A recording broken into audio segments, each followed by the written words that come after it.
Greetings everyone and welcome to another Starship Review. Today we take a look at the Mir Warship, which has the frame of a Donny but is actually classified as a warship due to Mir Universe shenanigans. It was just added to the Infinity Ship Choice Pack and it represents the least expensive single purchase way to get an NCC 1701 style ship outside of being super lucky with gambling. So it's going to have some niche appeal there, though personally I'm satisfied with the options I have from the Legendary Bundle. The main gimmick for this ship is the fact that it's a warship and that it looks like a cruiser, and as a result they gave it two commander seats to represent that fact. You get a commander engineering and a commander tactical. This kind of setup is extremely rare but not unprecedented. Unfortunately, it isn't good for much.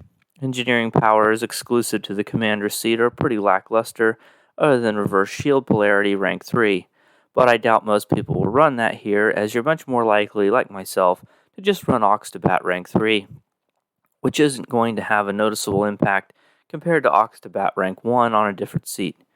You could use the universal intel seat for Photonic Officer, but that doesn't seem like a good idea to me just to free up a commander engineering slot.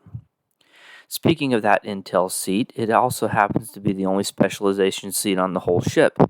That's a problem for me. I personally believe these premium ships with their premium price tags ought to, at the very least, have a full specialization. And really, they ought to have two different specialization seats. This has nothing to do with performance and everything to do with value. The Gimmer, for example, is a C-Store ship and has not only a full Intel spec, but a second Intel seat as well. These things matter. Imagine buying an expensive car and finding out that it has crank windows and cloth seats. Leather seats and power windows wouldn't make it drive any faster or give it better gas mileage, but it has a tangible impact on your enjoyment while using it.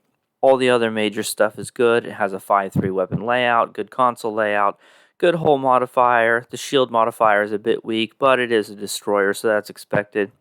The turn rate is pretty good as well, 13.5. It's easy to think of this as a cruiser, but it's not. It's a destroyer. And that also means it gets the Destroyer Mastery package, which is among the very best for DPS. Other than complaints about the seating, and don't all my reviews come down to that, the chassis is very good. Okay, let's look at the console. The Interphasic Rift Generator. You get an impressive 15% crit severity and 25 accuracy as passives. It's not restricted either, so you can put it on any ship, making it a nice crit severity option if you need one. The clicky, as the name implies, creates a rift that debuffs enemies and does kinetic damage. It has a 180-degree firing arc, making it usable on builds that fire straight ahead or builds at broadside. It's probably going to be more at home on a torpedo build that may have some kinetic boosters, but it's perfectly good on its own. I don't really need it, and I'll probably never get the Mir Warship on holodeck, but if I did, this would be the thing that was most appealing to me. Let's turn now to the trait, Terran Goodbye, which I suppose is how you end a conversation started with the Vulcan hello. Killing an enemy gives you a stack, which provides you with 5% crit chance and 25 accuracy for 20 seconds. It can stack up to 3 times for a total of 15% crit chance and 75 accuracy. These are really great buffs, but I think you need to maintain at least 2 stacks to make it better than things like Strike from Shadows off the Shran Escort.